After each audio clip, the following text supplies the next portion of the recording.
Hi friends, ఆనపకాయ పగిలితే వండుకోకూడదంట. ఇదిగోండి పప్పు బాగా ఉడికింది కదా.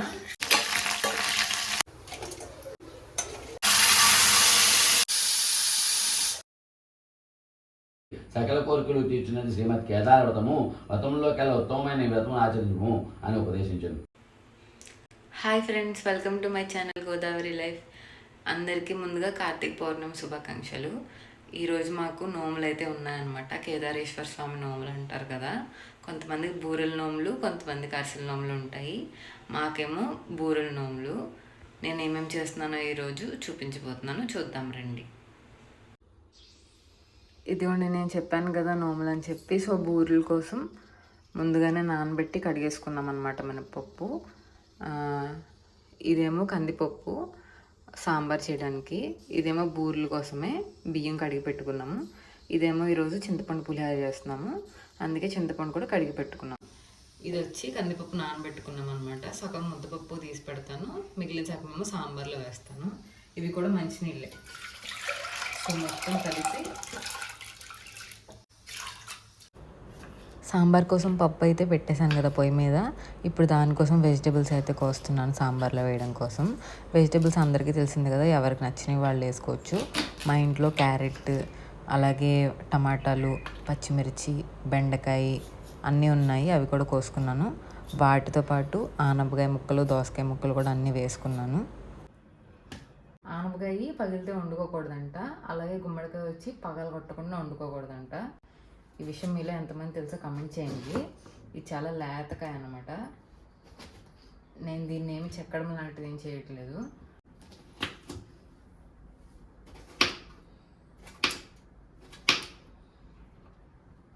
ఇప్పుడు ఇవన్నీ సాంబార్లో వేసేస్తాను. సాంబార్ అయిన తర్వాత నేను ముందే చూపించాను కదా, దొండకాయ బంగాళదుంప ఫ్రై చేస్తాను. ఇదిగోండి పప్పు బాగా ఉడికింది కదా. కొంచెం ముద్దపప్పు నేను వైట్ రైస్ వేయడానికి అయితే తీస్తున్నాను, దేవుడి దగ్గర పెట్టినప్పుడు. ఇప్పుడు ఇందులో వెజిటేబుల్స్ అన్నీ వేసేస్తాను అన్నమాట.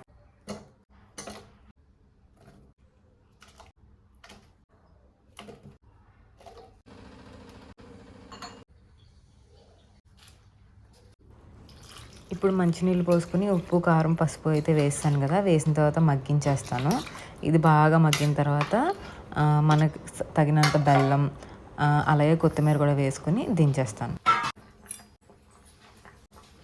సాంబార్ అనుకునే మొదలు పెట్టాను ఫ్రెండ్స్, కాకపోతే చూడటానికి దప్పలంలాగా ఉంది. పప్పు తక్కువ, వెజిటేబుల్స్ ఎక్కువైనాయి. ఏదైనా పర్లేదు, మనం తినడానికి కన్వీనియంట్గా ఉంటే చాలు కదా.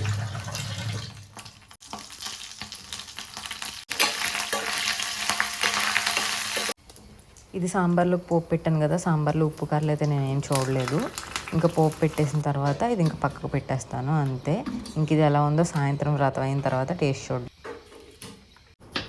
సాంబార్ చేస్తాను కదా, దాంట్లోకి అనమాట ఫ్రై అయితే చేస్తున్నాను. ఈ ఫ్రైలో ఉల్లిపాయ అలాంటివి ఏమైనా, ఇంకా మామూలుగా దొండకాయ, బంగాళదుంప వేసి బాగా దగ్గర మగ్గించేసి ఉప్పు కారం వేసి పోపు ముందే వేస్తాం కదా, ఉప్పు కారం వేసి మగ్గించేసి దించేయడమే. ఇంకా అంతకుమించి దీంట్లో ఉల్లిపాయ, అల్లం వెల్లుల్లి పేస్ట్ లాంటివి ఇంకేమి వేయను. ఈ దొండకాయలు మీకు తెలిసిందే కదా, చాలామంది చేస్తారు ఇలాగా. కొంచెం ఉప్పు తీసుకుని దొండకాయ ముక్కల్ని బాగా గట్టిగా పిసికేసి అందులో ఉన్న గుజ్జంతా తీసేస్తే అప్పుడు కొంచెం బాగా మగ్గుతాయి అనమాట. బాగుంటుంది. చూసారా వాటర్ ఎన్ని వచ్చాయో. ఇది మొత్తం సులుసులులా ఉంటుంది అనమాట. పింక్ కలర్లో భలే వచ్చాయి. ఇంక ఇప్పుడు దొండకాయ ఫ్రై చేసేయడమే పోపు వేసుకొని.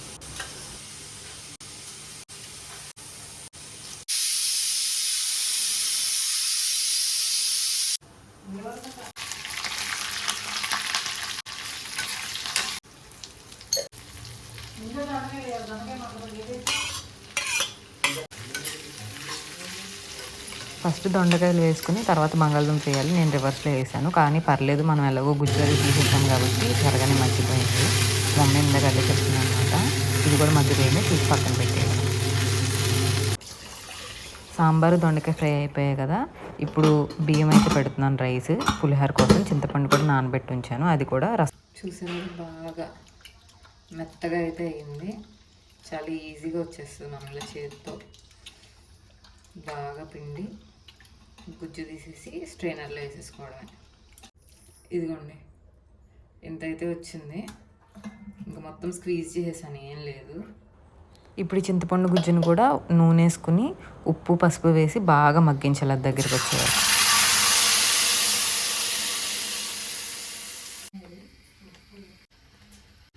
ఇందాక సాంబార్ పెట్టినప్పుడు పోపు వేసుకున్నాను కదా, అదే ప్యాన్లో ఆయిల్ వేసుకుని అందులోనే ఇది కూడా మరిగించేస్తున్నాను.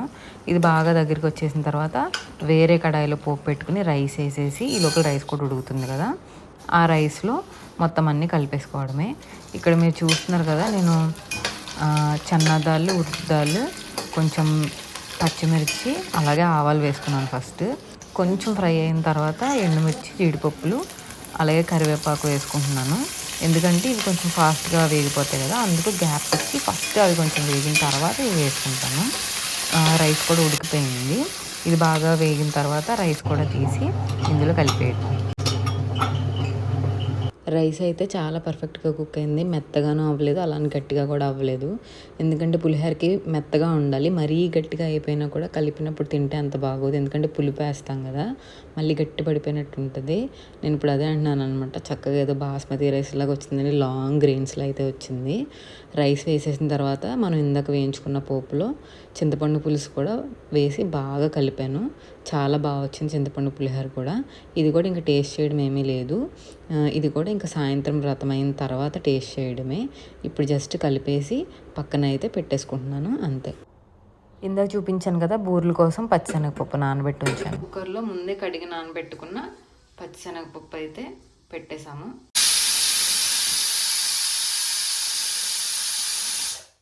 ఇందాక పచ్చిశనగపప్పు కుక్కర్లో పెట్టాను కదా, అది చూడండి బాగా ఉడికింది.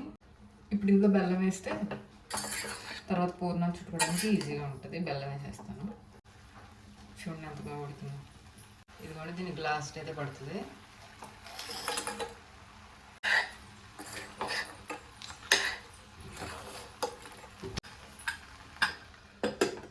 విజిల్ ఏం పెట్టలేదు, ఊరికే జస్ట్ అలా మూత పెట్టాను అంతే మగ్గడానికి. ఇదిగోండి పప్పు అయితే ఉడికిపోయింది. ఫ్యాన్ కింద తీసుకొచ్చి పెట్టాను ఆరుతుంది అని చెప్పి. కొంచెం సేపు అయిన తర్వాత ఆరేసరికి గట్టిగా అవుతుంది. అప్పుడు పూర్ణాలకి చిన్న చిన్న బాల్స్లో చేసుకుంటాను. ఇప్పుడు పూర్ణం అది చల్లారే వరకు నేను ఏం చేస్తానంటే, ముందుగా నానబెట్టుకున్నాను కదా బియ్యము, అలాగే మినప్పప్పు, బియ్యం మినప్పప్పు వేసి గ్రైండర్లో వేసేస్తాను. ఒక పక్క చల్లారుతుంది, ఒక పక్క ఇదైతే మెత్తగా అయిపోవాలన్నమాట బూల్ కన్సిస్టెన్సీలో. ఈ లోపల ఒక ఐరన్ కడాయి తీసుకుని కొంచెం లోతుగా మందంగా ఉన్నదైతే తీసుకున్నాం బూరెలు వేయడం కోసం. దాంట్లో నూనె అయితే వేసేసాము. ఈ లోపల నేను ఏం చేశానంటే, కొంచెం మెత్తగా చల్లగా అయిపోయిన పూర్ణం అయితే చిన్న చిన్న ఉండలుగా అయితే చుట్టేసాను. చిన్న చిన్నగా చుట్టిన ఉండలు చూడండి, ఇలా అయితే ఉన్నాయి.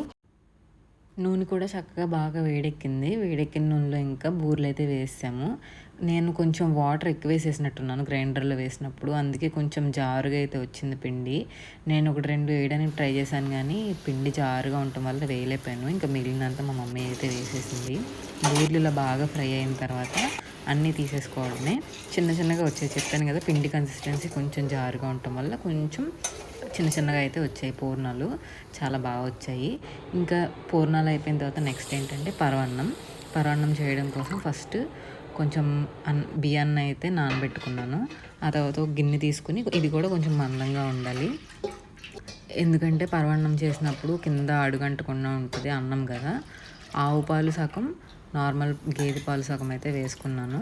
వేసుకుని అవి బాగా పొంగొచ్చిన తర్వాత అన్నం అయితే వేసుకున్నాను. ముందు నానబెట్టుకున్నాను కదా బియ్యాన్ని, ఆ బియ్యాన్ని వేసేసి బాగా ఉడికించాలి. అన్నం ఉడకడానికి అయితే మనం ఒక 30 minutes టైం అయితే పడుతుంది. పాలు అది పొంగొచ్చిన తర్వాత వేసాను కదా, ఇంకా మూత ఏం పెట్టనక్కర్లేదు. మూత పెడితే ఏమవుతుందంటే పొంగి వచ్చేస్తుంది, పైకి పొంగిపోతుంది.